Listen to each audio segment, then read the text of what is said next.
Robert Ingersoll's The Liberty of Man, Woman, and Child. Liberty sustains the same relation to mind that space does to matter. There is no slavery but ignorance. Liberty is the child of intelligence. The history of man is simply the history of slavery, of injustice, and brutality, together with the means by which he has, through the dead and desolate years, slowly and painfully advanced. He has been the sport and prey of priest and king, the food of superstition and cruel might. Crowned force has governed ignorance through fear. Hypocrisy and tyranny, two vultures, have fed upon the liberties of man. From all these there has been, and is, but one means of escape: intellectual development. Upon the back of industry has been the whip. Upon the brain have been the fetters of superstition. Nothing has been left undone by the enemies of freedom. Every art and artifice, every cruelty and outrage has been practiced and perpetrated to destroy the rights of man. In this great struggle, every crime has been rewarded, and every virtue has been punished. Reading, writing, thinking, and investigating have all been crimes. Every science has been an outcast. All the altars and all the thrones united to arrest the forward march of the human race. The king said that mankind must not work for themselves. The priest said that mankind must not think for themselves. One forged chains for the hands, the other for the soul. Under this infamous regime, the eagle of the human intellect was for ages a slimy serpent of hypocrisy. The human race was imprisoned. Through some of the prison bars came a few struggling rays of light. Against these bars, science pressed its pale and thoughtful face, wooed by the holy dawn of human advancement. Bar after bar was broken away. A few grand men escaped and devoted their lives to the liberation of their fellows. Only a few years ago, there was a great awakening of the human mind. Men began to inquire by what right a crowned robber made them work for him. The man who asked this question was called a traitor. Others asked, by what right does a robed hypocrite rule my thought? Such men were called infidels. The priest said, and the king said, where is this spirit of investigation to stop? They said then, and they say now, that it is dangerous for man to be free. I deny it.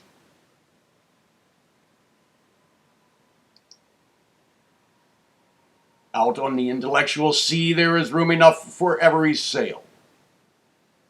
In the intellectual air there is space enough for every wing.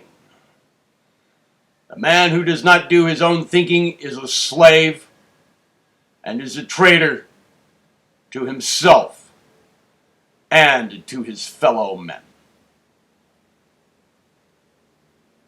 Every man should stand under the blue and the stars, under the infinite flag of nature, the peer of every other man, standing in the presence of the unknown. All have the same right to think, and all are equally interested in the great questions of origin and destiny. All I claim, all I plead for, is liberty of thought and expression. That is all. I do not pretend to tell what is absolutely true, but what I think is true. I do not pretend to tell all the truth.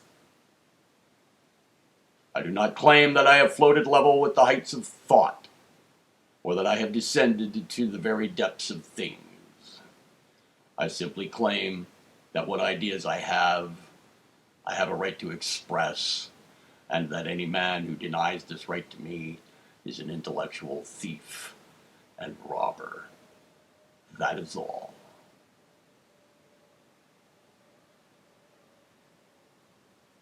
Take those chains from the human soul.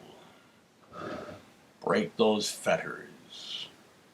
If I have no right to think, why have I a brain? If I have no such right,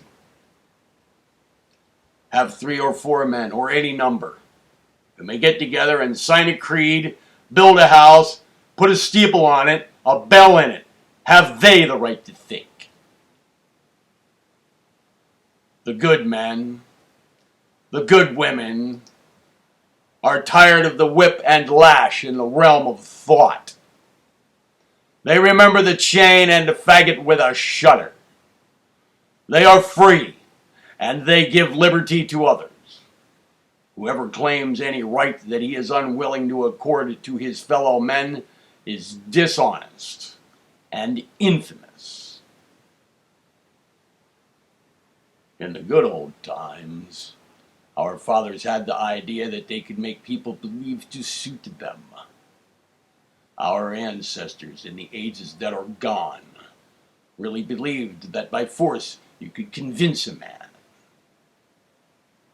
You cannot change the conclusion of the brain by torture, nor by social ostracism. But I will tell you what you can do by these, and what you have done. You can make hypocrites by the million.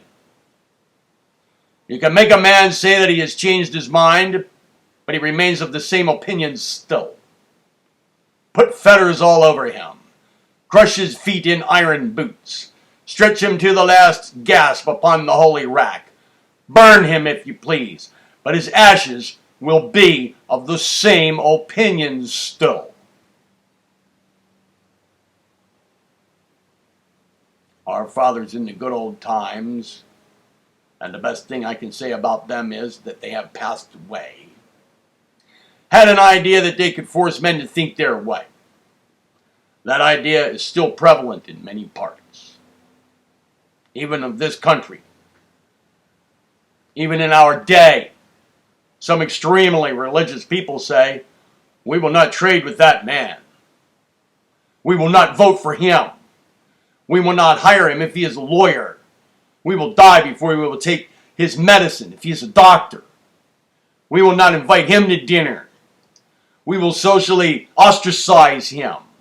He must come to our church. He must believe our doctrines. He must worship our God. We will not in any way contribute to his support. In the times of which I have spoken, they desired to make all men think exactly alike.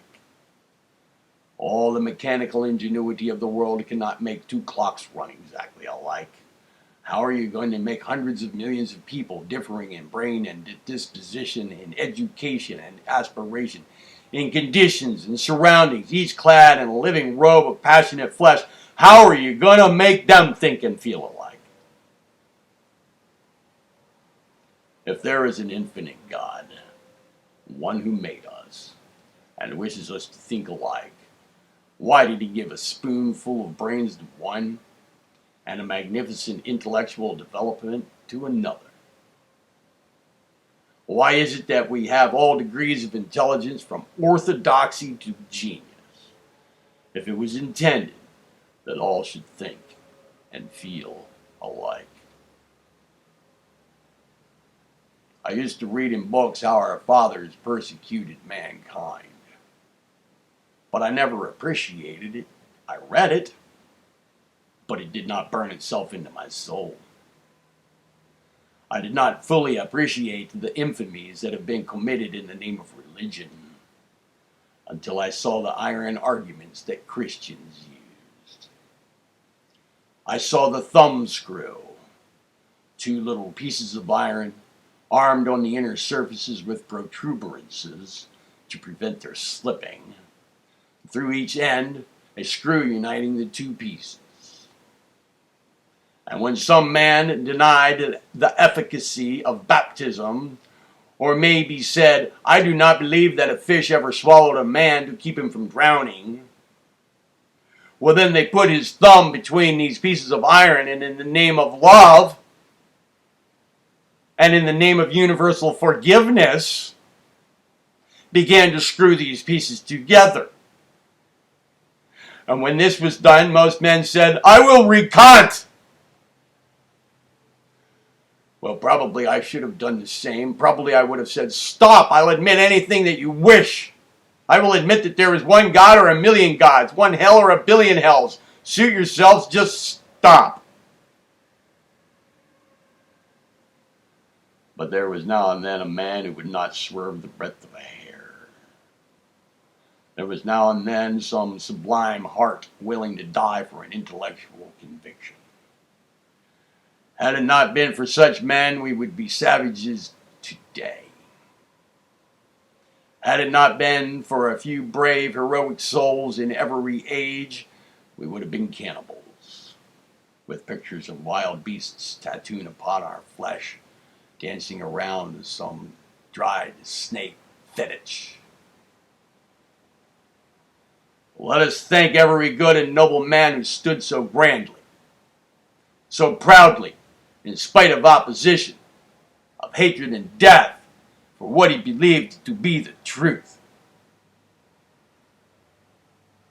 Heroism did not excite the respect of our fathers. The man who would not recant was not forgiven. They screwed the thumb screws down to the last pang, and then threw their victim into some dungeon, where in the throbbing silence and darkness he might suffer the agonies of the fabled damned. This was done in the name of love. This was done in the name of mercy, in the name of the compassionate Christ. I saw, too, what they called the collar of torture. Imagine a circle of iron, and on the inside 100 points almost as sharp as needles. This argument was fastened about the throat of the sufferer. Then he could not walk, nor sit down, nor stir without the neck being punctured by these points. In a little while the throat would begin to swell, and suffocation would end the agonies of that man. Now this man, it may be, had committed the crime of saying, with tears upon his cheeks, I do not believe that God, the Father of us all, would damn to eternal perdition any of the children of men.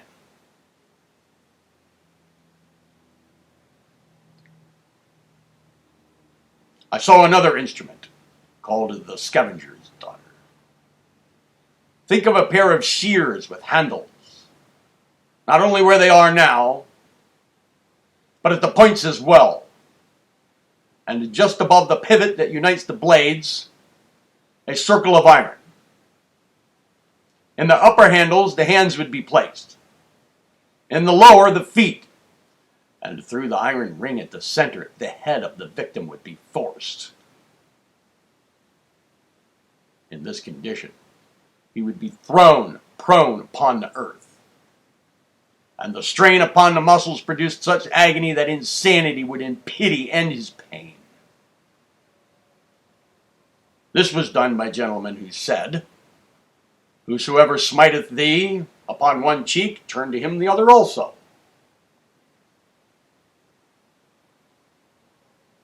I saw the rack. This was a box like the bed of a wagon, with a windlass at each end, with levers and ratchets to prevent slipping. Over each windlass went chains. Some were fastened to the ankles of the sufferer, and others to his wrists. And then priests, clergymen, divines, saints began turning these windlasses, and kept turning until the ankles, the knees, the hips, the shoulders, the elbows, the wrists of the victim were all dislocated, and the sufferer was wet with the sweat of agony. And they had standing by a physician to feel his pulse. What for? To save his life? Yes. In mercy? No. Simply that they might rack him once again. This was done, remember, in the name of civilization, in the name of law and order, in the name of mercy, in the name of religion, in the name of the most merciful Christ. Sometimes, when I read and think about these frightful things, it seems to me that I have suffered all these horrors myself. It seems sometimes as though I had stood upon the shore of exile and gazed with tearful eyes toward home and native land, as though my nails had been torn from my hands and into the bleeding, quick needles had been thrust, and as though my feet had been crushed in iron boots, as though I had been chained in the cell of the Inquisition and listened with dying ears for the coming footsteps of release, as though I had stood upon the scaffold and had seen the glittering axe fall upon me, as though I had been upon the rack and had seen bending above me the white faces of hypocrite priests, as though I had been taken from my fireside, from my wife, my children, taken to the public square, chained, as though faggots had been piled upon me, as though the flames had climbed around my limbs and scorched my eyes to blindness, and as though my ashes had been scattered to the four winds by all the countless hands of hate. And when I so feel, I swear that while I live, I will do what little I can to preserve and to augment the liberties of man, woman, and child. It is a question of justice, of mercy, of honesty, of intellectual development. If there was a man in the world who was not willing to give to every human being every right he claims for himself, he is just so much nearer a barbarian than I am. It is a question of honesty. The man who is not willing to give to every other the same intellectual rights he claims for himself is dishonest, selfish, and brutal. It is a question of intellectual development. Whoever holds another man responsible for his honest thought has a deformed and distorted brain. It is a question of intellectual development. A little while ago, I saw models of nearly everything that man has made.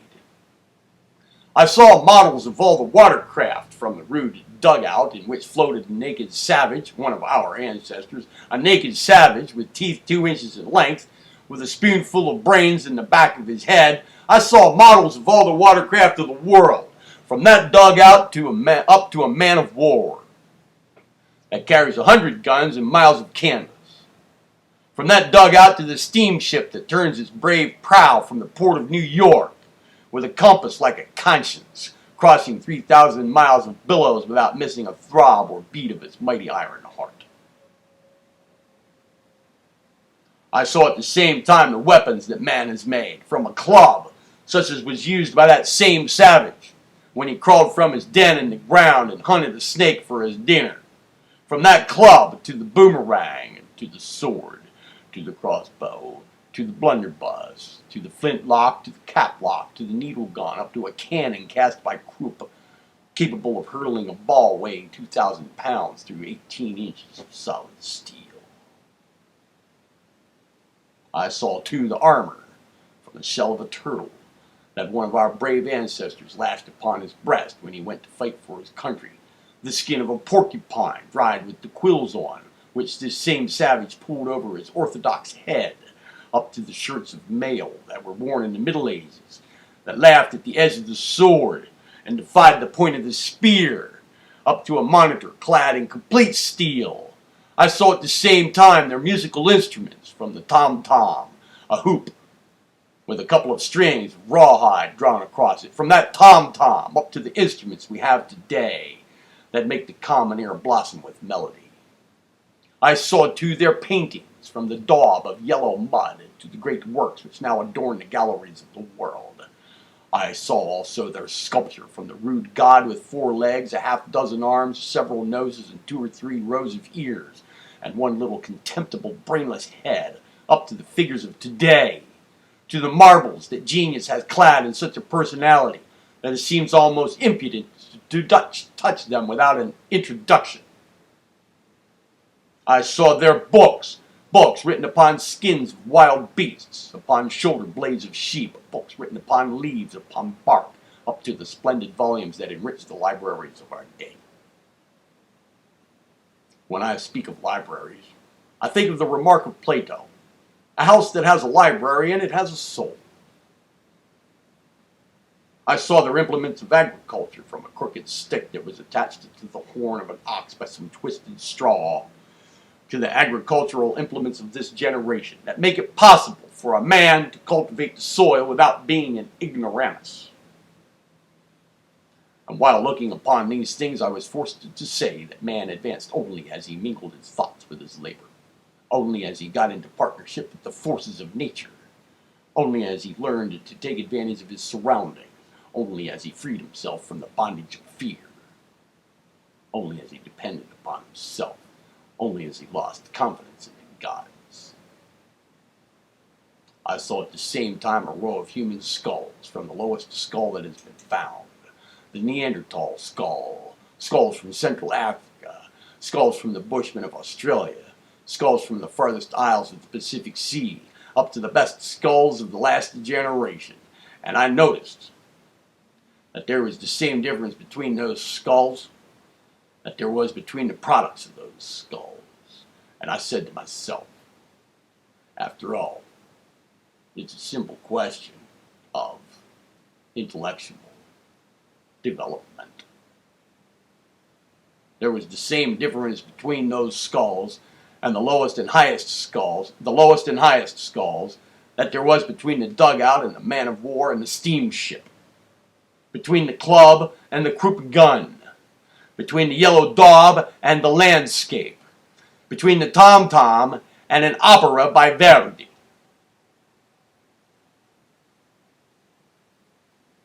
The first and lowest skull in this row was the den in which crawled the base and meaner instincts of mankind. And the last was the temple in which dwelt the joy, liberty, and love. It's all a question of brain, of intellectual development. If we are nearer free than we were our fathers, it is because we have better heads upon the average and more brains in them. Now I ask you to be honest with me. It makes no difference to you what I believe nor what I wish to prove. I simply ask you to be honest. Divest your minds for a moment at least of all religious prejudice. Act for a few moments as though you were men and women. Suppose the king, if there was one, and the priest, if there was one, at the time this gentleman floated in the dugout and charmed his ears with the music of the tom-tom, had said, "That dugout is the best boat that can ever be built by man. The pattern of that came from on high, from the great God of storm and flood, and any man who says that he can improve it by putting a mast in it with a sail upon it is an infidel and shall be burned at the stake." your judgment, honor bright, would have been the effect upon the circumnavigation of the globe?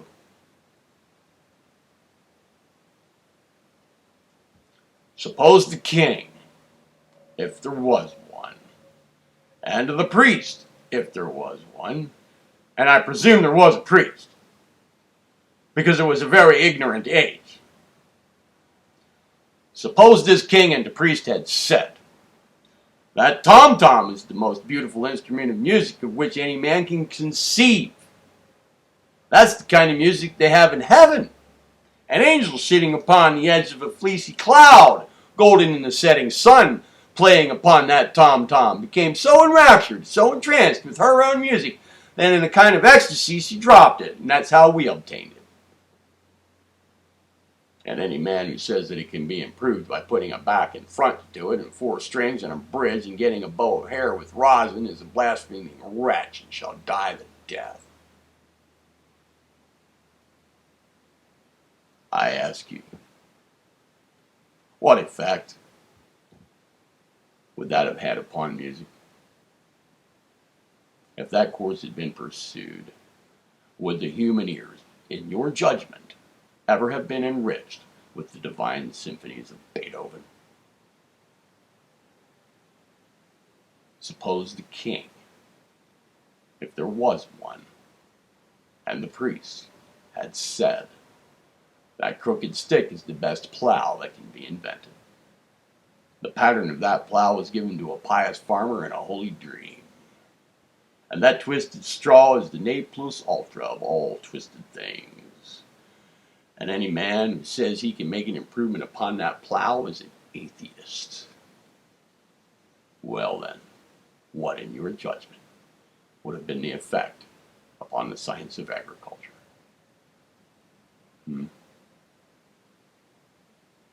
But the people said, and the king and the priests said, we want better weapons with which to kill our fellow Christians. We want better plows, better music, better paintings, and whoever will give us better weapons, the better music, the better houses to live in, better clothes, we will robe him in wealth and to crown him with honor. Every incentive was held out to every human being to improve these things. That is the reason the club has been changed to a cannon, the dugout to a steamship, the daub to a painting. That is the reason that the piece of rough and the broken stone finally became a glorified statue. You must not, however, forget that the gentleman in the dugout, the gentleman who was enraptured with the music of the tom-tom and cultivated his land with a crooked stick, had a religion of his own. That gentleman in the dugout was orthodox. He was never troubled with doubts. He lived and died settled in his mind. He believed in hell, and he thought he would be far happier in heaven if he could just lean over and see certain people who expressed doubts as to the truth of his creed gently but everlastingly broiled and burned. It is a very sad and unhappy fact that this man has had a great many intellectual descendants. It is also an unhappy fact in nature that the ignorant multiply much faster than the intellectual. This fellow in the dugout believed in a personal devil. His devil had a cloven hoof, a long tail armed with a fiery dart, and his devil breathed brimstone. This devil was at least the equal of God, not quite so stout, but a little shrewder. And do you know, there has not been a patentable improvement made upon that devil for 6,000 years. This gentleman in the dugout believed that God was a tyrant, that he would eternally damn the man who lived in accordance with his highest and grandest ideal. He believed that the earth was flat. He believed in a literal burning, seething hell of fire and sulfur. He also had his idea of politics, and his doctrine was might makes right. And it will take 1,000 years before the world will reverse this doctrine and believingly say, right makes might.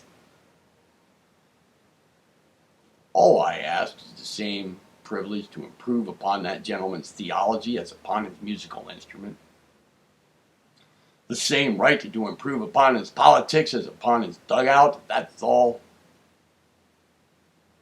I ask for the human soul the same liberty in every direction.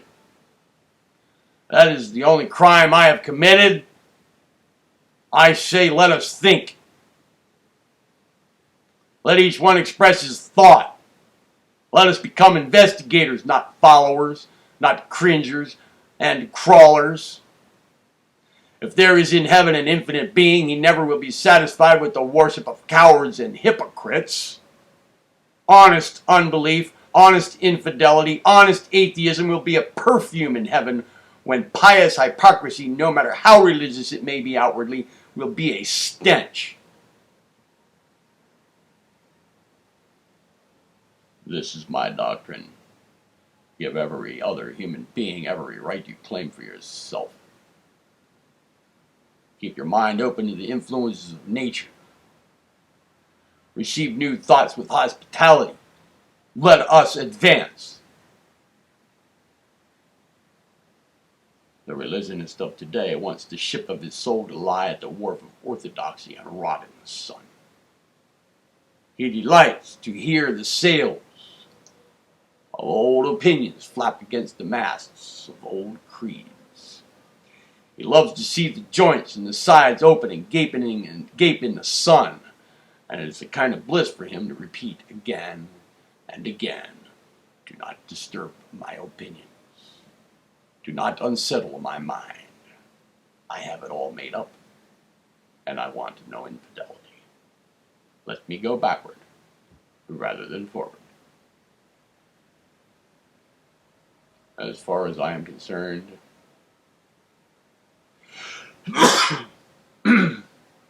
excuse me, I wish to be out on the high seas. I wish to take my chances with wind and wave and the star. And I had rather go down in the glory and grandeur of the storm than to rot in any orthodox harbor whatsoever.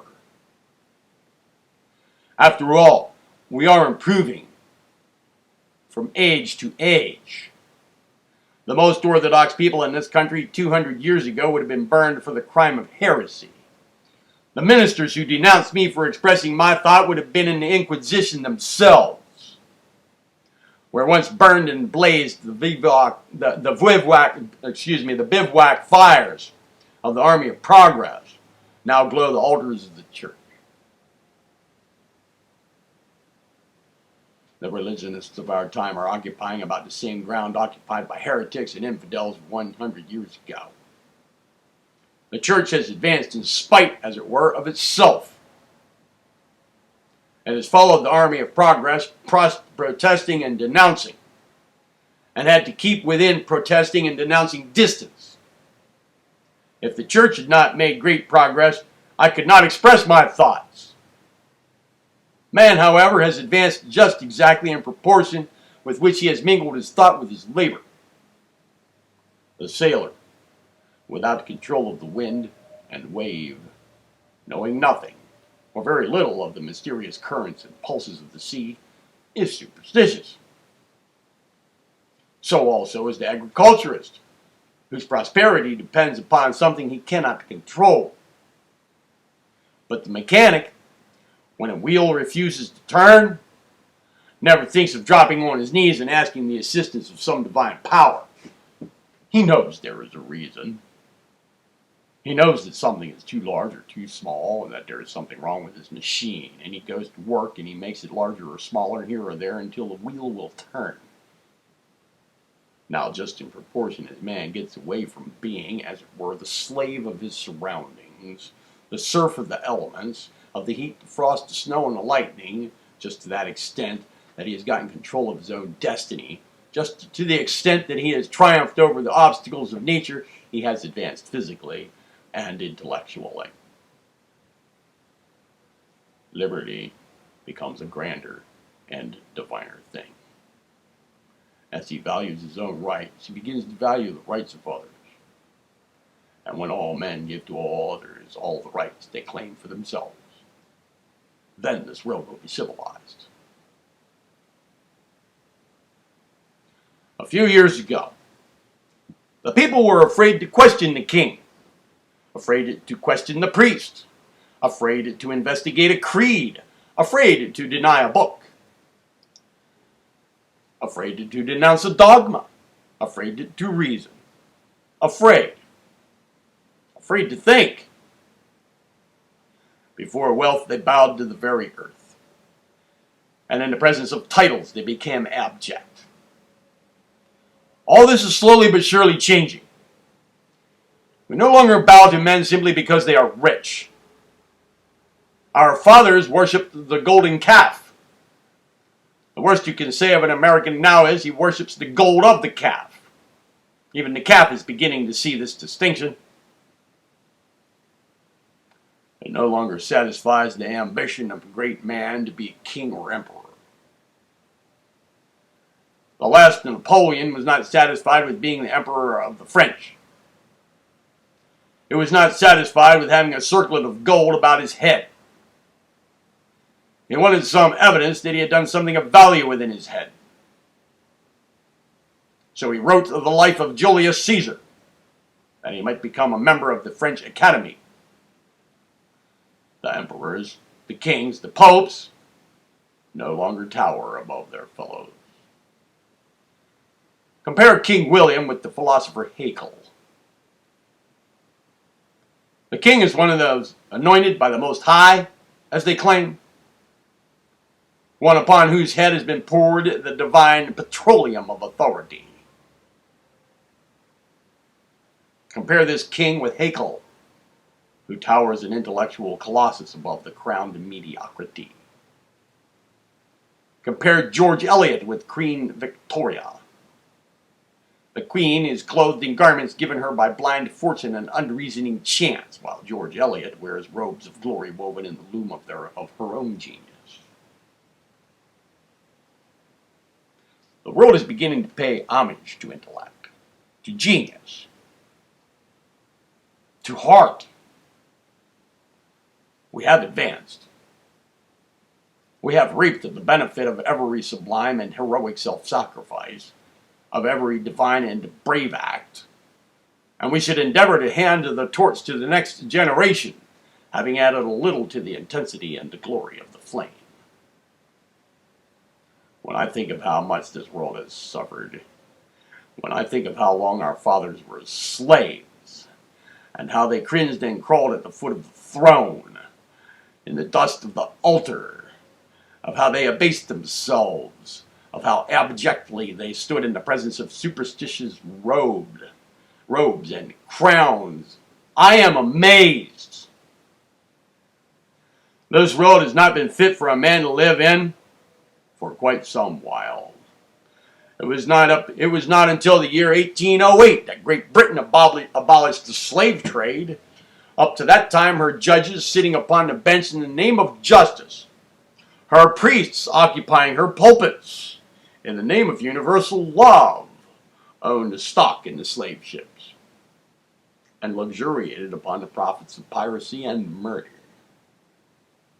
It was not until the same year that the United States of America abolished the slave trade between this and other countries, but carefully preserved it as between the states.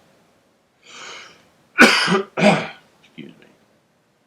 It was not until the 28th day of August, 1833, that Great Britain abolished human slavery in her colonies.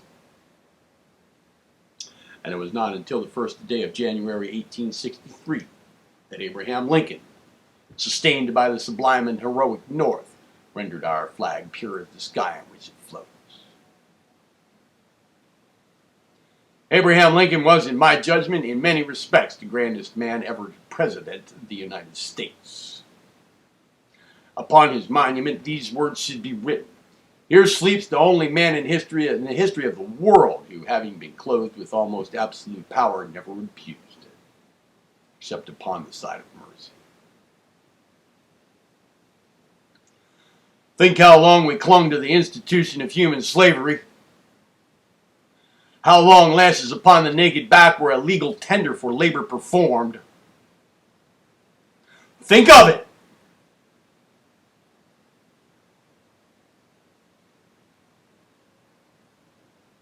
The pulpit of this country deliberately and willingly for 100 years turned the cross of Christ into a whipping post.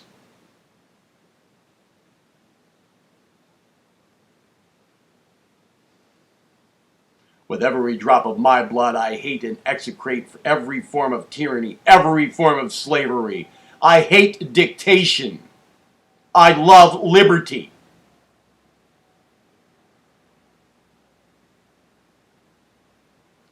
What do I mean by liberty? By physical liberty, I mean the right to do anything which does not interfere with the happiness of another. By intellectual liberty, I mean the right to think right and the right to think wrong. Thought is the means by which we endeavor to arrive at truth. If we know the truth already, we need not think. All that can be required is honesty of purpose. You ask my opinion about anything. I examine it honestly, and when my mind is made up, what should I tell you? Should I tell you my real thought? What should I do? There's a book put in my hands. I am told this is the Quran. It was written by inspiration. I read it, and when I get through, suppose that I think in my heart and in my brain that it is utterly untrue. And you then ask me, what do you think? Now, admitting that I live in Turkey and have no chance to get any office unless I am on the side of the Quran, what should I say? Should I make a clean breast and say that upon my honor I do not believe it? What would you think then of my fellow citizens if they said, well, that man is dangerous. He's dishonest. Suppose I read the book called the Bible, and when I get through I make up my mind that it was written by men. A minister asks me, did you read the Bible? And I answer that I did. What do you think it divinely inspired? What should I reply? Should I say to myself, if I deny the inspiration of the scriptures, the people will never clothe me with power? What ought I to answer? Ought I not to say like a man, I have read it and I do not believe it? Should I not give the real transcript any mind? Or should I turn hypocrite and pretend what I do not feel and hate myself forever after for being a cringing coward? For my part, I would rather a man would tell me what he honestly thinks. I would rather he would preserve his manhood. I would 1,000 times rather be a manly unbeliever than an unmanly believer. And if there is a judgment day, a time when all will stand before the Supreme Being, I believe I will stand higher and stand a better chance of getting my case decided in my favor than any man sneaking through life pretending to believe what he does not. I have made up my mind to say my say. I shall do it kindly, distinctly, but I am going to do it. I know there are thousands of men who substantially agree with me, but who are not in a condition to express their thoughts. They are poor, they are in business, and they know that they should tell their honest thought. Persons will refuse to patronize them, to trade with them. They wish to get bread for their little children. They wish to take care of their wives. They wish to have homes and the comforts of life. Every such person is a certificate of the meanness of the community in which he resides. And yet I do not blame these people for not expressing their thought. I say to them, keep your ideas to yourselves. Feed and clothe the ones you love. I will do the talking for you. The church cannot touch, cannot crush, cannot starve, cannot stop or stay me. I will express your thoughts. As an excuse for tyranny, as a justification of slavery, The church has taught that man is totally depraved. Of the truth of that doctrine, the church has furnished the only evidence there is. The truth is, we are both good and bad. The worst are capable of some good deeds, and the best are capable of bad.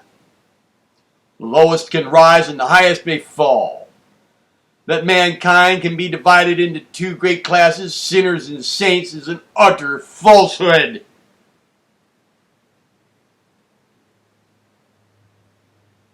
In times of great disaster, called it may be by the despairing voices of women, men, denounced by the church as totally depraved, rushed to death as to a festival.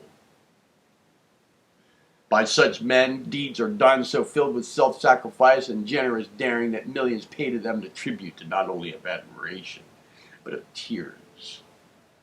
Above all creeds, above all religions, after all, is that divine thing, humanity. And now and then in shipwreck on the wide, wild sea, or amid the rocks and breakers of some cruel shore, or where the serpents of flame writhe and hiss, some glorious heart, some chivalric soul does a deed that glitters like a star, and gives the lie to all the dogmas of superstition. All these frightful doctrines that have been used to degrade and to enslave mankind. Away, forever away with the creeds and the books and the forms and the laws and religions that take from the soul liberty and reason. Down with the idea that thought is dangerous. Perish the infamous doctrine that man can have property in man. Let us resent with indignation every effort to put a chain upon our minds. If there is no God, certainly we should not bow and cringe and crawl. And if there is a God, there should be no slaves.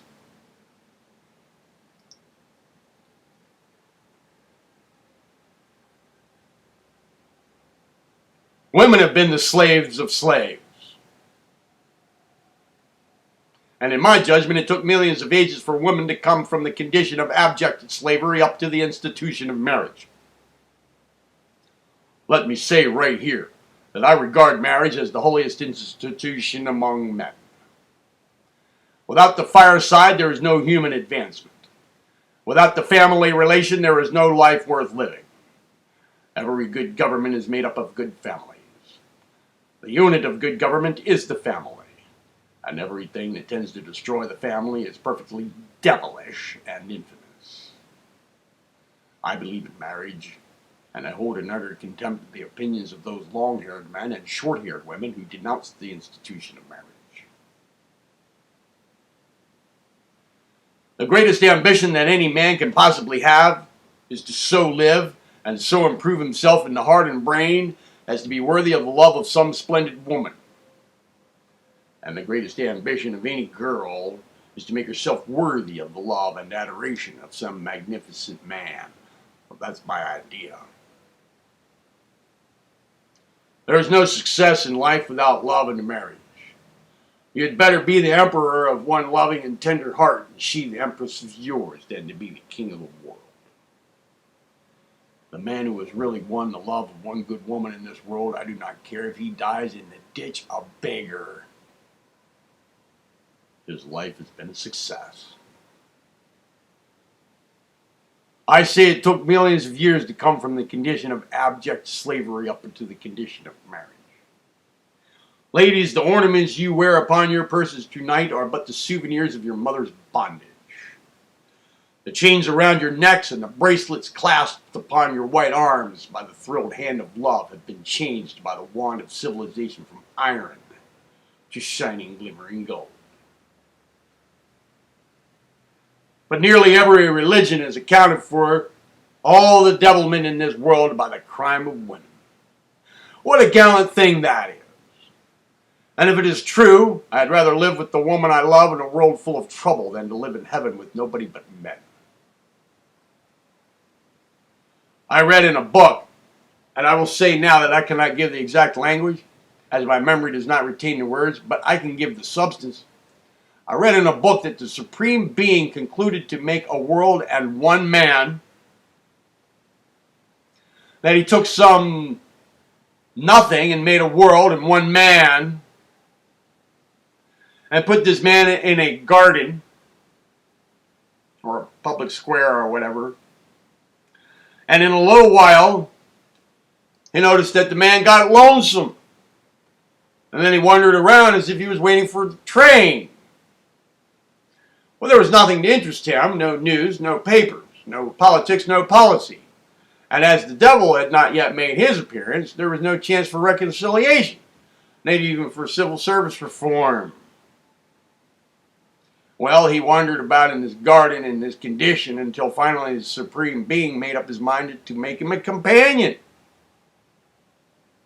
Well, having used up all the nothing he originally took in making the world in one man, he had to take a part of the man to start the woman with. So he caused a sleep to fall on this man. Now understand me. I do not say this story is true. After the sleep fell upon this man, the Supreme Being took a rib, or as the French would call it, a cutlet, out of this man, and from that he made a woman. And considering the amount of raw material used, I look upon it as the most successful job ever performed. Well, after he got the woman done, she was brought to the man, not to see how she liked him, but to see how he liked her. He liked her, and they started housekeeping, and they were told of certain things they might do and of one thing they could not do. And of course they did it.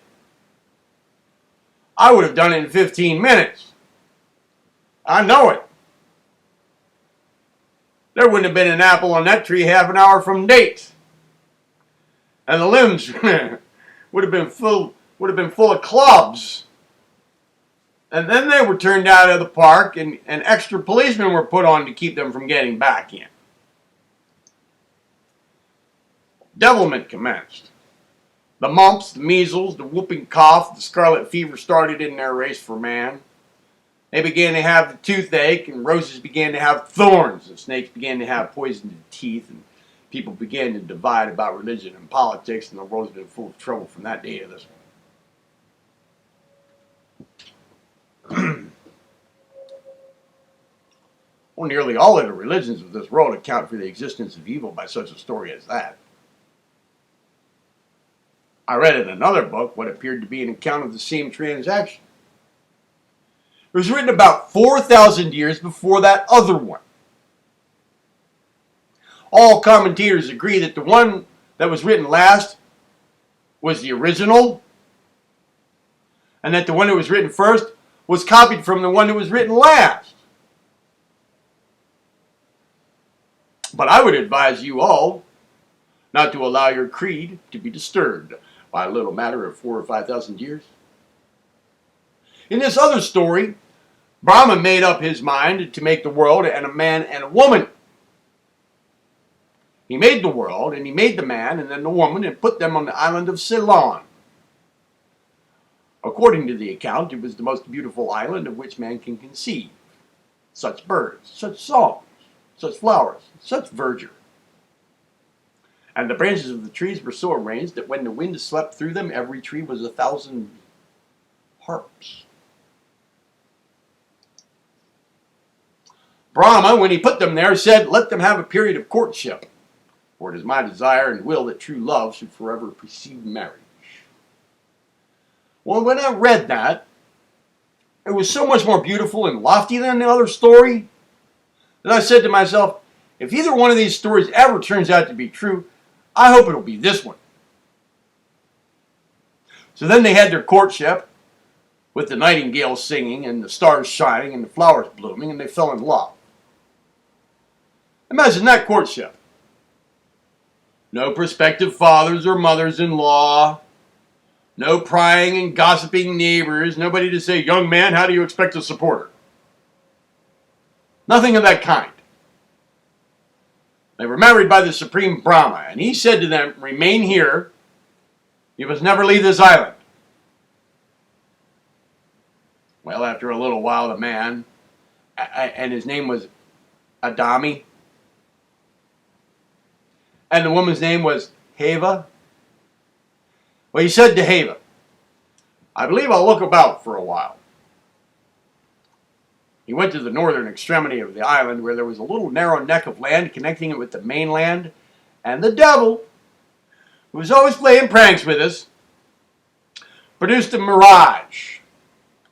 And when he looked over to the mainland, such hills and vales, dales and mountains crowned with snow, and such cataracts clad in boughs of glory did he see there. And then he went back and told Heva. He said, the country over there is 1,000 times better than this. Let's migrate. Well, she, like every other woman that ever lived, said, let well enough alone. We have all we want. Let's stay here. But he said, nope, let's go. So she followed him. And when they came to this narrow neck of land, he took her on his back like a gentleman and he carried her over. But the moment they got over there, they heard a crash. And looking back, discovered that this narrow neck of land had fallen into the sea and the mirage had disappeared. And there was nothing but rocks and sand. And then the Supreme Brahma cursed them both to the lowest hell. Then it was the man that spoke. And I have liked him ever since for it. He said, curse me, but not curse her. It was not her fault, it was mine. That's the kind of man to start a world with. The Supreme Brahma said, I'll save her, but not thee. And then she spoke out of her fullness of love, out of a heart in which there was love enough to make all her daughters rich in holy affection. She said, if thou wilt not spare him, well then spare neither me. I do not wish to live without him. I love him. Well then the Supreme Brahman said, and I've liked him ever since I read it. I will spare you both and watch over you and your children forever. Honor bright. Honor bright now. Is that not the better and the grander story? And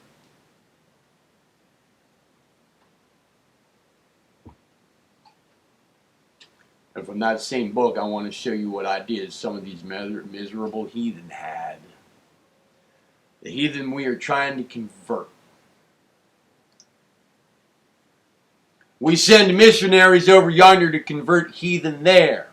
And we send soldiers out on the plains to kill heathen there. If we can convert the heathen, why not convert those nearest home? Why not convert those we can get at? Why not convert those who have the immense advantage of the example of the average pioneer?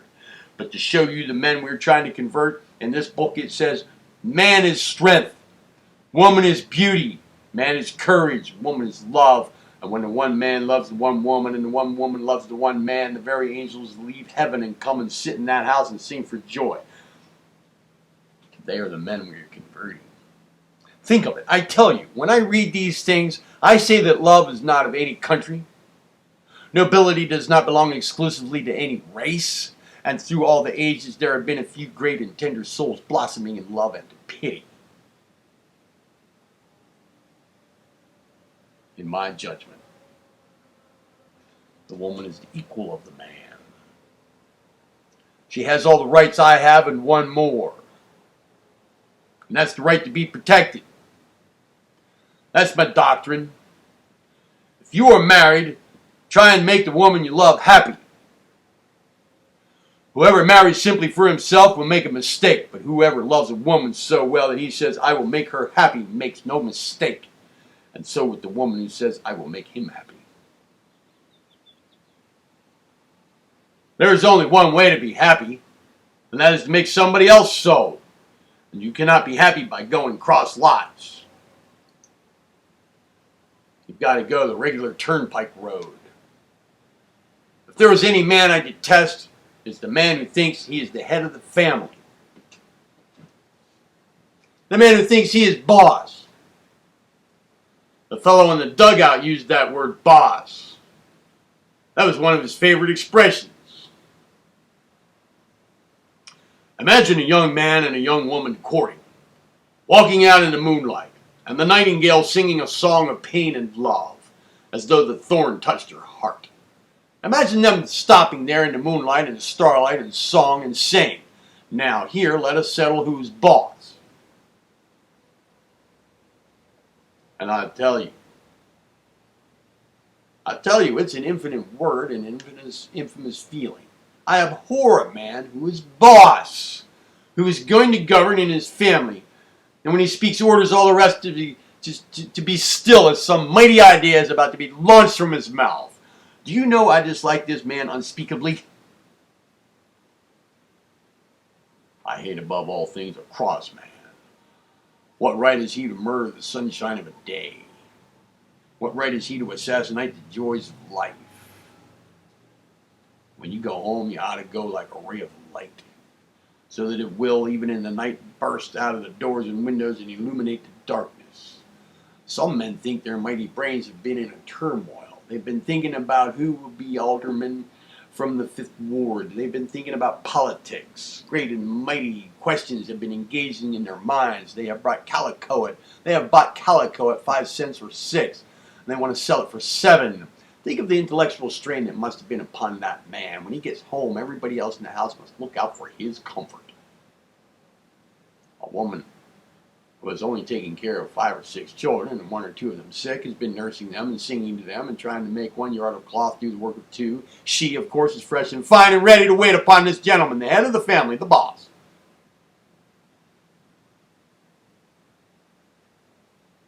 You know, another thing, I despise a stingy man. I do not see how it is possible for a man to die worth $50 million or $10 million in a city full of want, when he meets almost every day the withered hand of beggary and the white lips of famine. How a man can withstand all that and hold in the clutch of his greed $20 or $30 million is past my comprehension.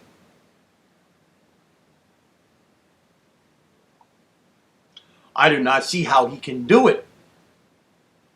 I should not think he could do it any more than he could keep a pile of lumber on the beach where hundreds and thousands of men were drowning in the sea. Do you know that I have known men who would trust their wives with their hearts and their honor, but not with their pocketbook? Not with a dollar. When I see a man of that kind, I always think he knows. That he knows which of these 3 articles is the most valuable to him. Think of making your wife a beggar. Think of her having to ask you every day for $1, or for $2, or 50 cents. And you say, well, what did you do with that $1 I gave you last Christmas? Think of having a wife who is afraid of you. What kind of children do you expect to have with a beggar and a coward for their mother? Oh, I tell you, if you have but $1 in the world and you have got to spend it like a king. Spend it as though it were a dry leaf and you the owner of unbounded forests. That's the way to spend it. I'd rather be a beggar and spend my last $1 like a king than be a king and spend my money like a beggar. If it's got to go, let it go. Give the best you can for your family. Get the best you can for your family. Try to look as well as you can for yourself. And when you used to go courting, how elegantly you looked then. Ah, your eye was bright, your step was light, and you looked like a prince. Do you know that it is insufferable egotism in you to suppose a woman is going to love you, always looking as slovenly as you can? Think of it. Think of it. Any good woman on earth will be true to you forever when you do your level best. Some people tell me your doctrine about loving and wives and all that is splendid for the rich, but it won't do for the poor. I tell you right now, there is more love in the homes of the poor than in the palaces of the rich. The meanest hut with love in it is a palace fit for gods, and a palace without love is a den only fit for wild beasts. That's my doctrine. You cannot be so poor that you cannot help somebody. Good nature is the cheapest commodity in the world, and love is the only thing that will pay 10% to borrower and lender both. Do not tell me that you've got to be rich. We have had a false standard of greatness in the United States. We think here that a man must be great, that he must be notorious, that he must be extremely wealthy, or that his name must be upon the putrid lips of rumor. Well, that is all a mistake. It is not necessary to be rich or to be great or to be powerful to be happy. The happy man is the successful man. Happiness is the legal tender of the soul. Joy is wealth. A little while ago I stood by the grave of that old Napoleon, a magnificent tomb of gilt and gold, fit almost for a dead deity. And I gazed upon the sarcophagus of rare and nameless marble, where rest at last the ashes of that restless man. I leaned over the balustrade and thought about the career of the greatest soldier of the modern world. I saw him walking upon the banks of the Seine, contemplating suicide. I saw him at Toulon. I saw him putting down the mob in the streets of Paris. I saw him at the head of the army of Italy. I saw him crossing the bridge of Lodi with the tricolor in his hand. I saw him in Egypt in the shadows of the pyramids. I saw him conquer the Alps and mingle the eagles of France with the eagles of the crags. I saw him at Marengo, at Ulm and Austerlitz. I saw him in Russia, where the infantry of the snow and the cavalry of the wild blasts scattered his legions like winter's withered leaves. I saw him at Leipzig, in defeat and disaster, driven by 1,000,000 bayonets back upon Paris, clutched like a wild beast, banished to Elba. I saw him escape and retake an empire by the force of his genius. I saw him upon the frightful field of Waterloo, where chance and fate combined to wreck the fortunes of their former king. And I saw him at St. Helena, with his hands crossed behind him, gazing out upon the sad and the solemn sea. I thought of the orphans and the widows he had made, of the tears that had been shed for his glory, of the only woman who ever loved him, pushed from his heart by the cold hand of ambition. And I said, I would rather have been a French president and worn wooden shoes. I would rather have lived in a hut with a vine growing over the door and the grapes growing purple in the kisses of the autumn sun. I would rather have been that poor peasant with my loving wife by my side, knitting as the day died out of the sky, with my children upon my knees and their arms about my neck. I would rather have been that man and gone down to the tongueless silence of the dreamless dust than to have been that great imperial impersonation of force and murder known as Napoleon the Great. It is not necessary to be great to be happy. It is not necessary to be rich, to be just and generous, and to have a heart filled with divine affection. No matter whether you are rich or poor, treat your wife as though she were a splendid flower, and she will fill your life with perfume and with joy. And do you know, it is a splendid thing to think that the woman you really love will never grow old to you. Through the wrinkles of time, through the mask of years, if you really love her, you will always see the face you won and loved. And a woman who really loves a man does not see that he grows old. He is not decrepit to her. He does not tremble. He is not old. She always sees the same gallant gentleman who won her hand and heart. I like to think of it in that way. I like to think that love is eternal, and to love in that way, and then go down the hill of life together. And as you go down, hear perhaps the laughter of grandchildren, while the birds of joy and love sing once more in the leafless branch of the tree of age. I believe in the fireside. I believe in the democracy of home. I believe in the republicanism of the family. I believe in liberty, equality, and love.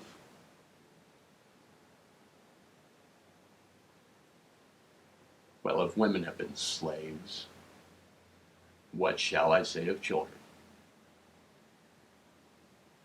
Of the little children in alleys and the sub-cellars. The little children who turn pale when they hear their father's footsteps. Little children who run away when they hear their names called by the lips of a mother.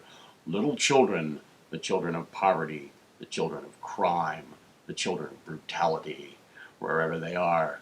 Flotsam and jetsam upon the wild, mad sea of life, my heart goes out to them one and all. I tell you, the children have the same rights that we have. And we ought to treat them as though they were human beings. They should be reared with love, with kindness, with tenderness, not with brutality. That's my idea of children. When your little child tells a lie, do not rush at him as though the world were about to go into bankruptcy.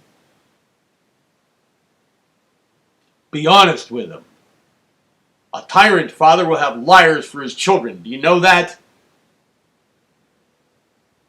A lie is born of tyranny upon the one hand and weakness upon the other. And when you rush at the poor little boy with a club in your hand, of course he lies. I thank thee, Mother Nature, that thou hast put ingenuity enough in the brain of the child, when attacked by a brutal parent, to throw up a little breastwork in the shape of a lie. When one of your children tells a lie, be honest with them. Tell them that you've told hundreds of lies yourself. Tell them it's not the best way, and that you've tried it. Tell them as the man did in Maine when his boy left home. John, honesty is the best policy. I have tried both. Be honest with him. Suppose a man as much larger than you as you are larger than a child 5 years old should come at you with a liberty pole in his hand. And in a voice of thunder shout, "Who broke that plate?" There's not a solitary one of you who would not swear you never saw that plate or that it was cracked when you got it.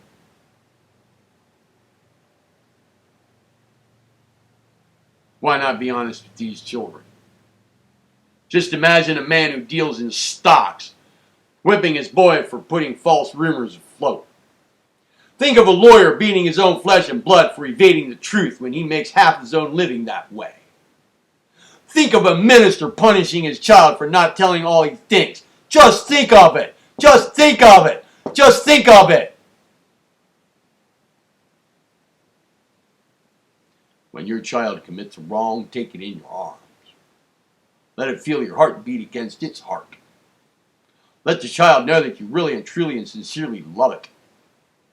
Yet some Christians, good Christians, when a child commits a fault, drive it from the door and say, "Never do you darken his house again." Think of that. And then these same people will get down on their knees and ask God to take care of the child they had driven from home. I will never ask God to take care of my children unless I'm doing my level best in that same direction. But I will tell you what I say to my children. I say, go where you will, commit what crime you may, fall to what depth of degradation and that you may. You can never commit any crime that will shut my door and my arms or my heart to you. As long as I live, you shall have one sincere friend at least. Do you know that I have seen some people who acted as though they thought that when the Savior said, "Suffer little children to come unto me, for of such is the kingdom of heaven," he had a rawhide under his hand, and made that remark simply to get his children within striking distance? I do not believe in the government of the lash. If any one of you ever expects to whip your children again, here's what I want you to do. I want you to have a photograph taken of yourself when you're in the act. Okay?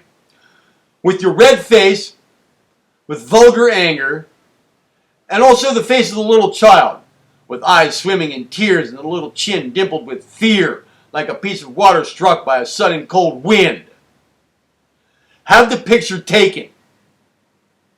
Now, if that little child should die, I cannot think of a sweeter way to spend an autumn afternoon than to go out to that cemetery then, when the maples are clad in tender gold and little scarlet runners are coming, like poems of regret from the sad heart of the earth, and sit down upon the grave and look at that photograph.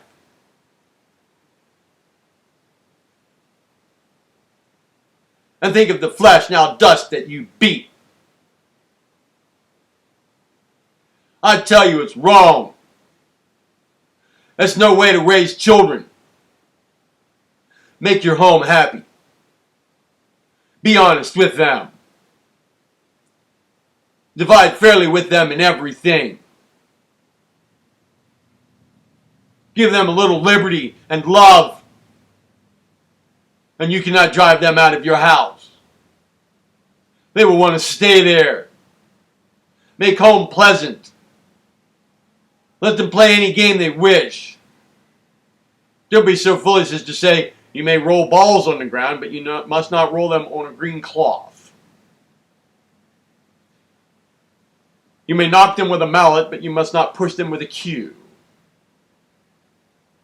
You may play with little pieces of paper which have authors written on them, but you must not have cards. Think of it.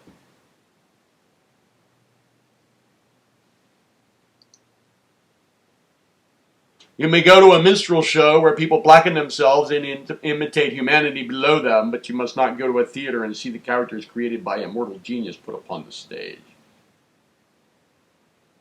Why? Well, I can't think of any reason in the world except minstrel is a word of 2 syllables and theater has 3. Let children have some daylight at home if you want to keep them there. Don't commence at the cradle and shout, don't, stop! That's nearly all that is said to a child from the cradle until he's 21 years old. And when he comes of age, other people begin saying, don't! And the church says, don't! And the party he belongs to says, don't! I despise that way of going through this world. Let us have liberty. Liberty. Liberty, just a little. Call me infidel, call me atheist, call me what you will. I intend so to treat my children that they can come to my grave and truthfully say, he who sleeps here never gave us a moment of pain. From his lips, now dust, never came to us an unkind word. People justify all kinds of tyranny toward children upon the ground that they are totally depraved. At the bottom of ages of cruelty lies this infamous doctrine of total depravity. Religion contemplates a child as a living crime, heir to an infinite curse, doomed to eternal fire. In the olden time, they thought some days were too good for a child to enjoy himself. And when I was a boy, Sunday was considered altogether too holy to be happy in. Sunday used to commence when the sun went down on Saturday night. We commenced at that time for the purpose of getting a good ready. And when the sun fell below the horizon on a Saturday evening, there was a darkness fell upon the house 10,000 times deeper than that of the night. Nobody said a pleasant word, nobody laughed, nobody smiled. The child that looked the sickest was regarded as the most pious. That night you could not even crack hickory nuts. If you were caught chewing gum, it was only another evidence of the total depravity of the human heart. It was an exceedingly solemn night. Dyspepsia was in the very air you breathed. Everybody looked sad and mournful. I have noticed all my life that many people think they have religion when they are troubled with dyspepsia. If there could be found an absolute specific for that disease, it would be the hardest blow the church has ever received. On Sunday morning, the solemnity had simply increased. Well, then we went to church. The minister was in a pulpit about 25 feet high, with a little sounding board above him, and he commenced at firstly, and went on and on and on and on to about 23rdly. Then he made a few remarks by way of application, and took a general view of the subject, and in about 2 hours reached the last chapter in Revelation. In those days, no matter how cold the weather was, there was no fire in the church. It was thought to be a kind of a sin to be comfortable while you were thanking God. The first church that ever had a stove in it in New England divided on that account.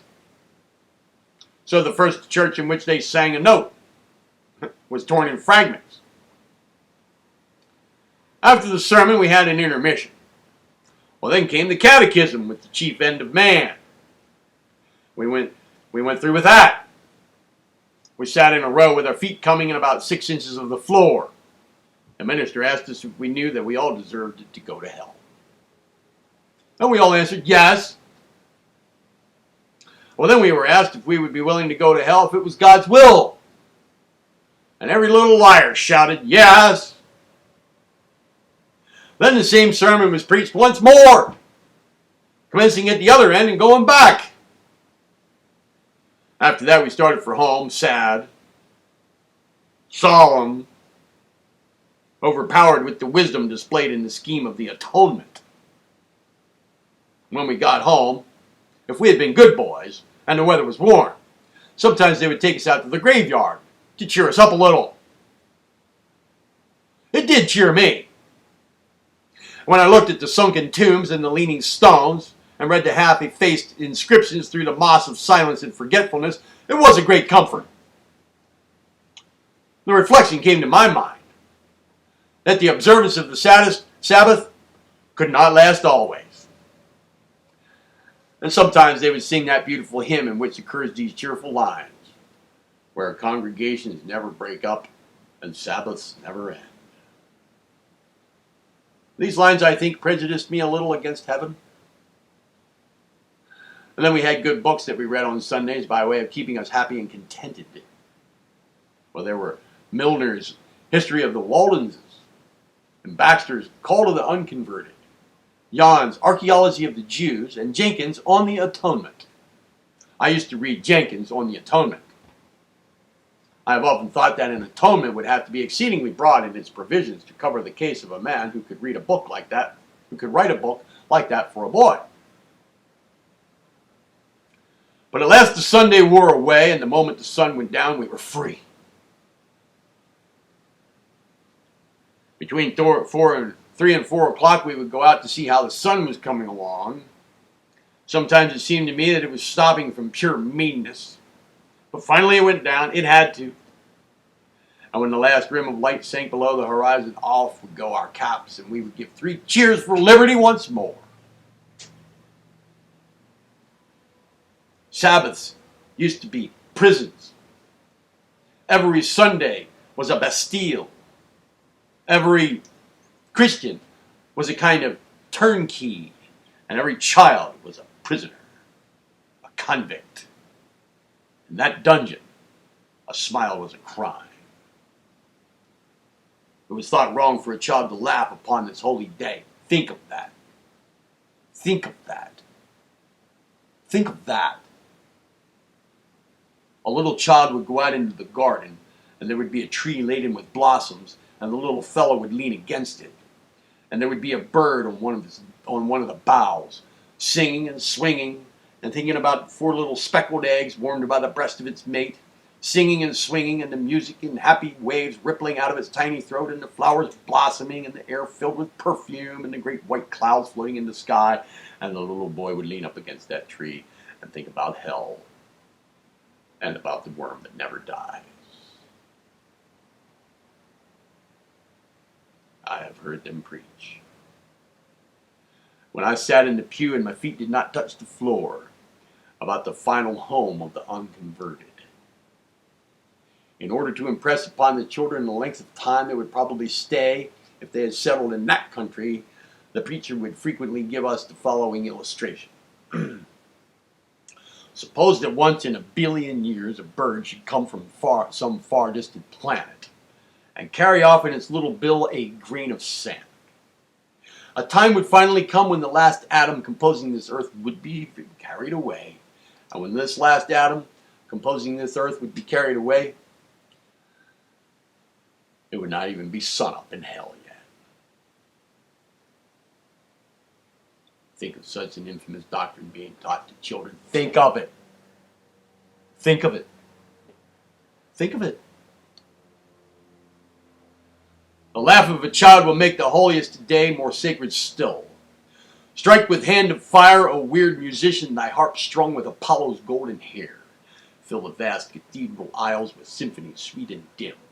Deaf to toucher of the organ keys, blow, bugler, blow, till thy silver notes do touch and kiss the moonlit waves, and charm the lovers wandering mid the vine-clad hills. But no, your sweetest strains are discords all, compared with childhood's happy laugh. A laugh that fills the eyes with light and every heart with joy. O rippling river of laughter, thou art the blessed boundary line between the beasts and men, and every wayward wave of thine doth drown some fretful fiend of care. O laughter, rose-lipped laughter, rose-lipped daughter of joy, there are dimples enough in thy cheeks to catch and hold and glorify all the tears of grief. And yet the minds of children have been polluted by this infinite doctrine of eternal punishment. I denounce it today as a doctrine, the infamy of which no language is sufficient to express. Where did that doctrine of eternal punishment for men and women and children come from? It came from the low and the beastly skull of that wretch in the dugout.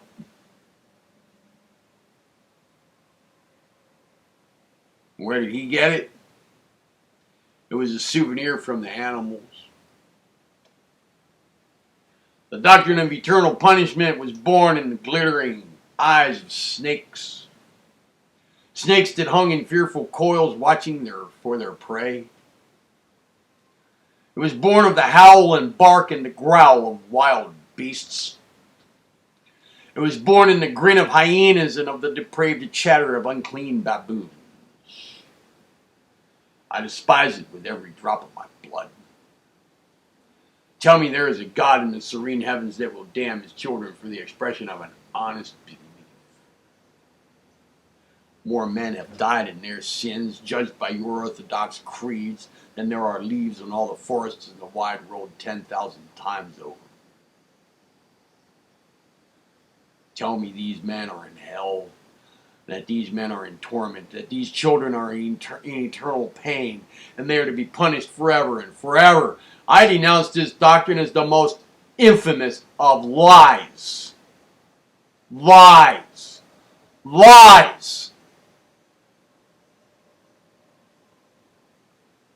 When the great ship containing the hopes and aspirations of the world, when the great ship freighted with mankind goes down on the night of death, chaos, and disaster, I am willing to go down with the ship. I will not be guilty of the ineffable meanness of paddling away in some orthodox canoe. I will go down with the ship, with those who love me, and with those whom I have loved. If there is a God who will damn his children forever, I would rather go to hell than to go to heaven and keep the society of such an infamous tyrant. I make my choice right now. I despise that doctrine. It has covered the cheeks of this world with tears. It has polluted the hearts of children and poisoned the imaginations of men. It has been a constant pain, a perpetual terror to every good man and woman and child. It has filled the good with horror and with fear, but but it has had no effect upon the infamous and the base. It has wrung the hearts of the tender, and has furrowed the cheeks of the good. This doctrine should never be preached again. Never be preached again. What right have you, sir, Mr. Clergyman, you, minister of the gospel, to stand at the portals of the tomb, at the vestibule of eternity, and fill the future with horror and with fear? I do not believe this doctrine, and neither do you.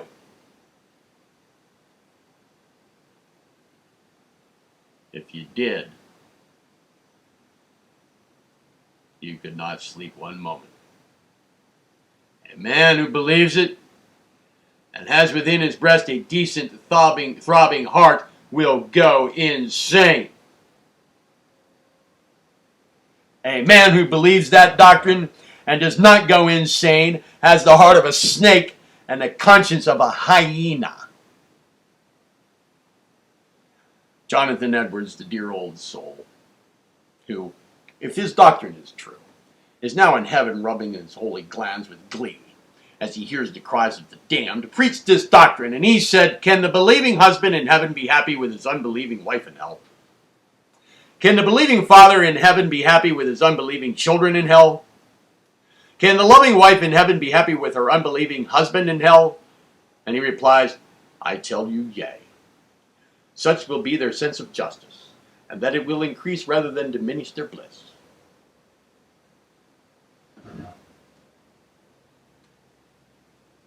Such will be their sense of justice, that it will increase rather than diminish their bliss.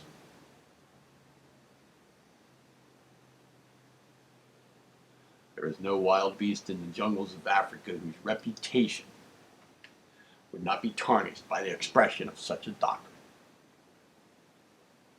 These doctrines have been taught in the name of religion, in the name of universal forgiveness, in the name of infinite love and charity. Do not, I pray you, soil the minds of your children with this dogma. Let them read for themselves, let them think for themselves. Do not treat your children like orthodox posts to be set in a row. Treat them like trees that need light and sun and air. Be fair and honest with them. Give them a chance. Recollect that their rights, are equal to yours. Do not have it in your mind that you must govern them, that they must obey.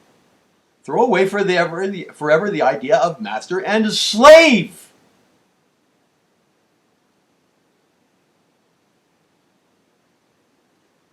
In old times, they used to make the children go to bed when they were not sleepy, and then get up when they were sleepy. I say let them go to bed when they are sleepy, and get up when they are not sleepy. But you say this doctrine will do for the rich, but not for the poor. Well, if the poor have to waken their children early in the morning, it's easy to wake them with a kiss. It's as easy to wake them with a kiss as with a blow. Give your children freedom. Let them preserve their individuality. Let your children eat what they desire and commence at the end of a dinner if they like. That's their business, not yours. They know what they wish to eat. If they are given their liberty from the first, they know what they want better than any doctor in the world can prescribe. Do you know that all the improvement that has ever been made in the practice of medicine has been made by the recklessness of patients and not by the doctors? For thousands and thousands of years, the doctors would not let a man suffering from fever have a drop of water. Water they looked upon as poison. But every now and then some man got reckless and said, "I had rather die than not to slake my thirst." Then he would drink 2 or 3 quarts of water and get well. And when the doctor was told of what the patient had done, he expressed great surprise that he was still alive and complimented his constitution upon being able to bear such frightful strain as water. The reckless men, however, kept on drinking the water and persisted in getting well, and finally the doctor said, "In a fever, water is the very best thing you can take." So I have more confidence in the voice of nature about such things than I have in the conclusions of the medical schools.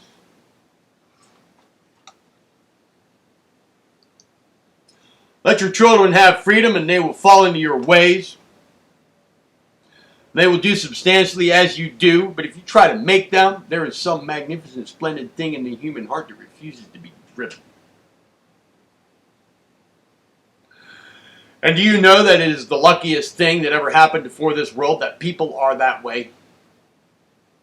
What would have become of the people 500 years ago if they had followed strictly the advice of the doctor? They would have all been dead. What would the people have been if at any age of the world they had followed implicitly the direction of the church? They would have all been idiots. It's a splendid thing that there is always some grand man who will not mind and who will think for himself. I believe in allowing the children to think for themselves. I believe in the democracy of the family. If in this world there is anything splendid, it's a home where all are equals. You will remember that only a few years ago parents would tell their children, let their victuals stop their mouths. They used to eat as though it were a religious ceremony, a very solemn thing. Life should not be treated as a solemn matter. I like to see the children at the table and hear each one telling of the wonderful things he had seen and heard that day. I like to hear the clatter of knives and forks and spoons mingling with their happy voices. I'd rather hear it than any opera that was ever put upon the boards. Let the children have liberty. Be honest and fair with them. Be just. Be tender. And they'll make you rich in love and joy. Men are oaks. Women are vines. Children are flowers. The human race has been guilty of almost countless crimes. But I have some excuse for mankind. This world, after all, is not very well adapted to raising good people. In the first place,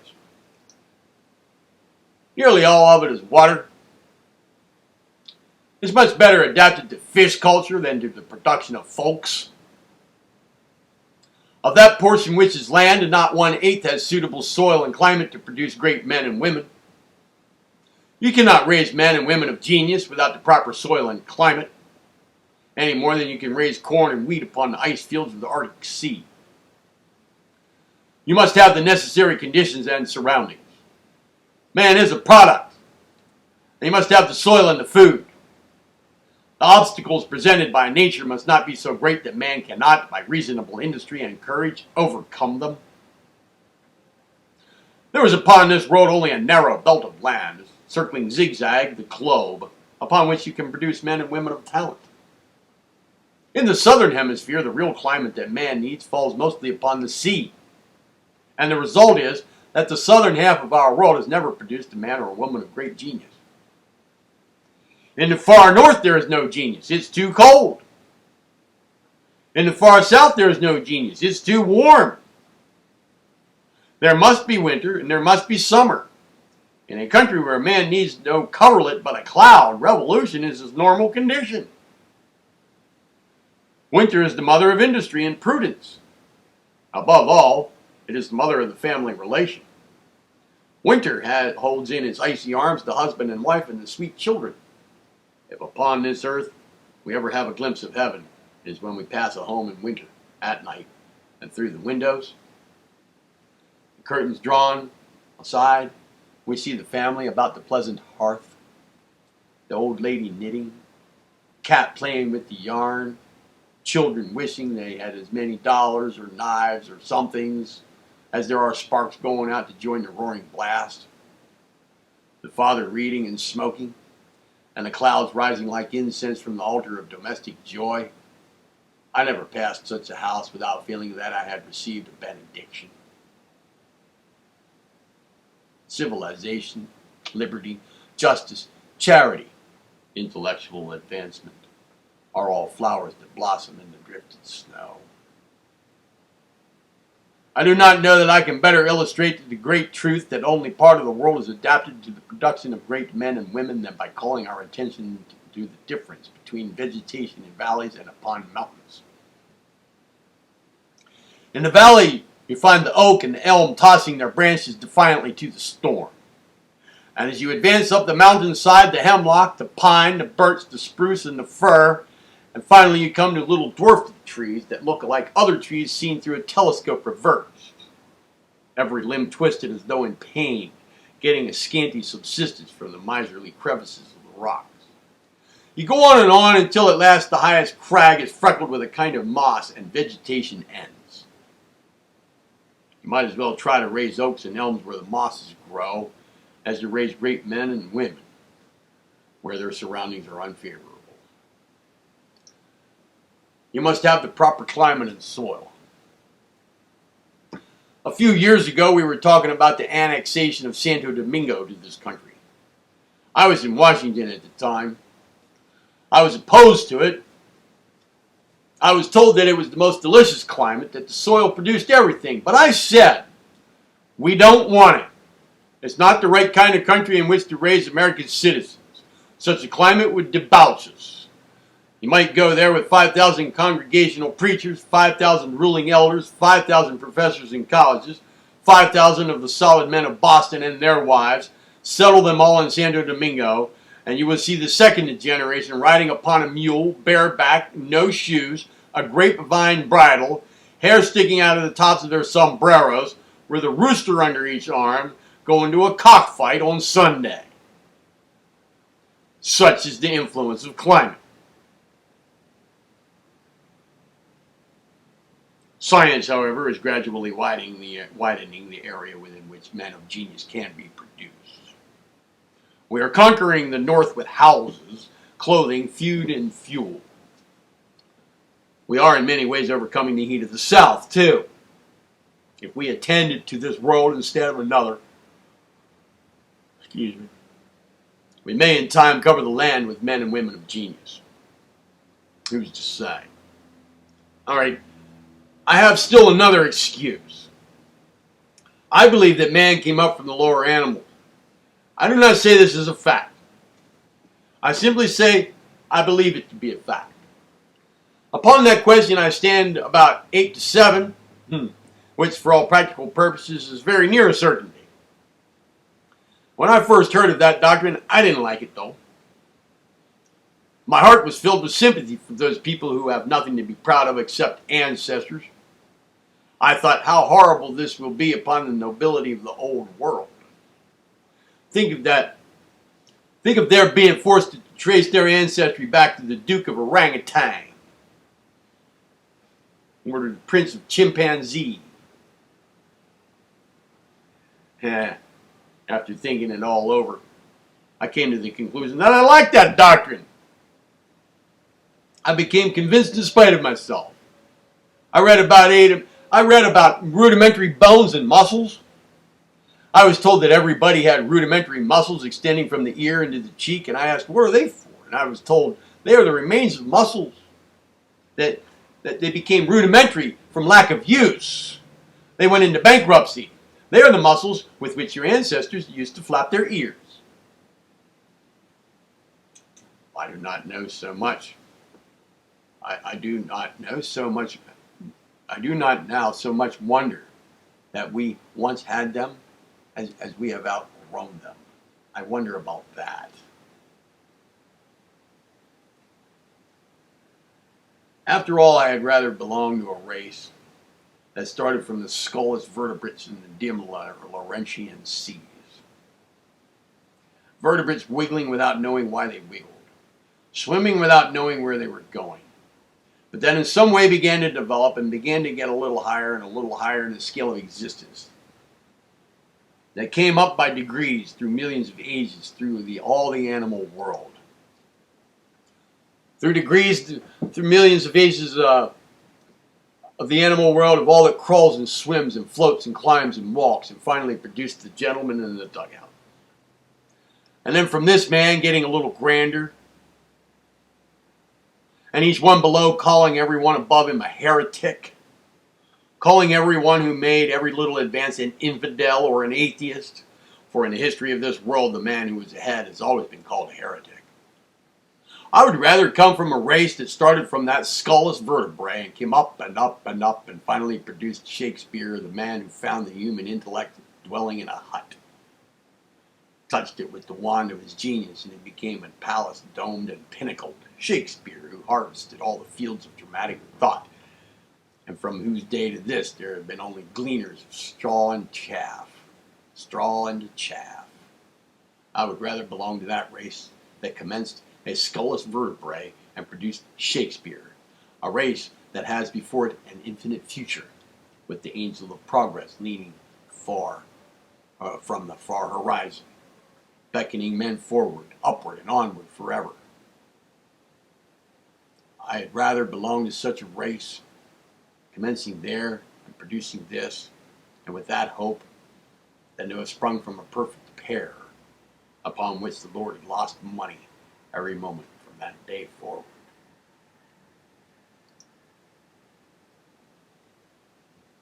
I have given you my honest thought. Surely investigation is better than unthinking faith. Surely reason is better guide than fear. This world should be controlled by the living, not by the dead.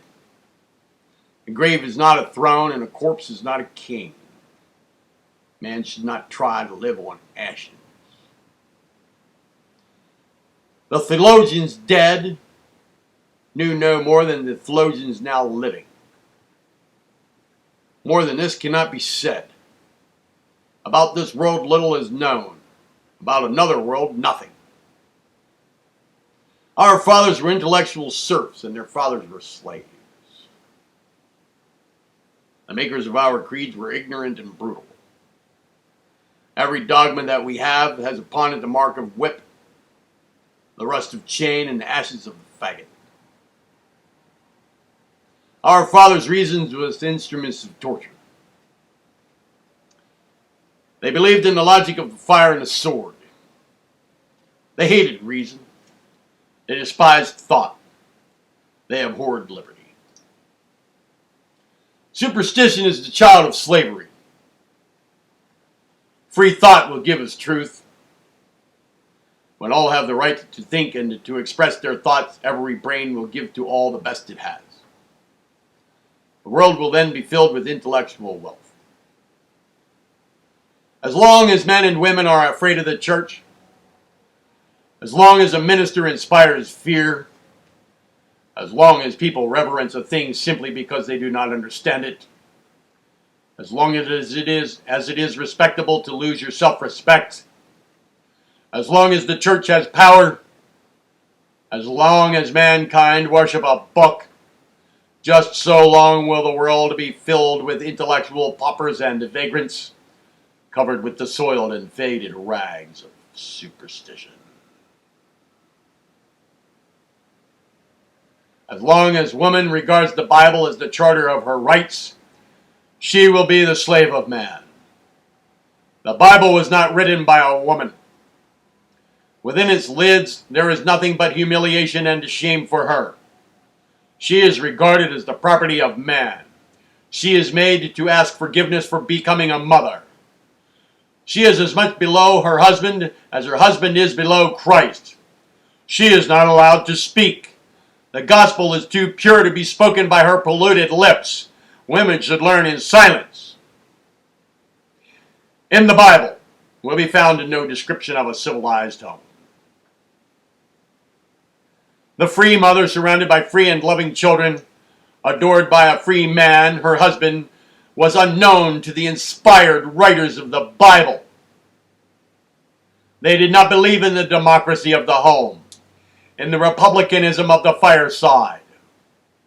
These inspired gentlemen knew nothing of the rights of children. They were the advocates of brute force, the disciples of the lash. They knew nothing of human rights. Their doctrines have brutalized the homes of millions and filled the eyes of infancy with tears. Let us free ourselves from the tyranny of a book, from the slavery of dead ignorance, from the aristocracy of the air. There has never been upon the earth a generation of free men and women. It is not yet time to write a creed. Wait until the chains are broken, until dungeons are not regarded as temples. Wait until solemnity is not mistaken for wisdom, until mental cowardice ceases to be known as reverence. Wait until the living are considered the equals of the dead, until the cradle takes precedence of the coffin. Wait until what we know can be spoken without regard to what others may believe. Wait until teachers take the place of preachers, until followers become investigators. Wait until the world is free before you write a creed. In this creed, there will be but one word: liberty. O liberty, float not forever in the far horizon. Remain not forever in the dream of the enthusiast, the philanthropist and poet, but come and make thy home among the children of men. I know not what discoveries, what inventions, what thoughts may leap from the brain of the world. I know not what garments of glory may be woven by the years to come. I cannot dream of the victories to be won upon the fields of thought, but I do know that coming from the infinite sea of the future, there will never touch this bank and shoal of time a richer gift, a rarer blessing than liberty for man, for woman, and for child.